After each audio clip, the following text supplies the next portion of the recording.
வணக்கம் மக்களே. அங்க ஏதோ தீப்பந்தம் எரிஞ்சுக்கிட்டு இருக்குன்னு பாக்குறீங்களா? அதுதான் இல்ல. அது ஒரு உயிர் உள்ள மனித உடல்.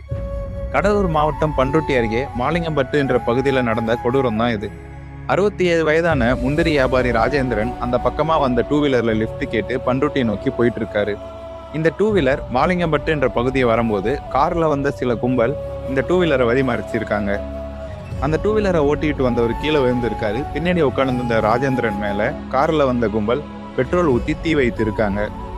தீ பத்திய உடலோடு ராஜேந்திரன் அங்க இருந்த சாலையில ஓடி இருக்காரு. இதை அக்கம் பக்கத்துல பார்த்த பொதுமக்கள் எல்லாம் சேர்ந்து அந்த தீயை மணல் கொட்டி அணைச்சி அருகிலே உள்ள பண்ருட்டி அரசு பொது மருத்துவமனைக்கு ராஜேந்திரனை அனுப்பிச்சு வைக்கிறாங்க.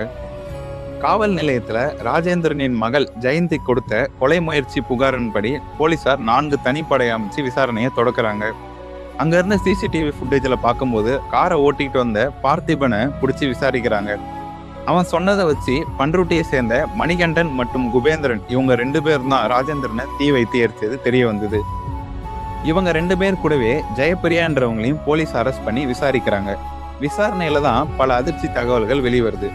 ராஜேந்திரனின் மகன் இறந்து 3 வருடங்கள் ஆகிய நிலையில ராஜேந்திரன் வீட்டுல தான் அவருடைய மருமகள் ஜெயப்பிரியா வசித்து வராங்க. இந்த நிலையில ஜெயப்பிரியாவுக்கும் மணிகண்டனுக்கும் திருமணத்தை மீறிய உறவு ஏற்படுது. இது தெரிய வந்த ராஜேந்திரன் ஜெயப்பிரியாவையும் மணிகண்டனையும் கண்டிச்சிருக்காரு. இதுல ஆத்திரம் அடைந்த இருவருமே சேர்ந்து ராஜேந்திரனை தீ வைத்து கொலை பண்ண முயற்சி பண்ணியிருக்காங்க. மருமகளை தட்டி கேட்ட மாமனாரை தீ வைத்து கொலை பண்ற அளவுக்கு இந்த சமூகம் இப்ப முன்னேறி இருக்குங்க. என்ன சொல்றதுன்னு தெரியல. மக்களே, இதை பத்தின உங்க கருத்துக்களை கமெண்ட்ல பதிவு பண்ணுங்க. மேலும் செய்திகள் உங்கள் குரல் 360 ஃபாலோ அண்ட் சப்ஸ்கிரைப் பண்ணுங்க. நன்றி.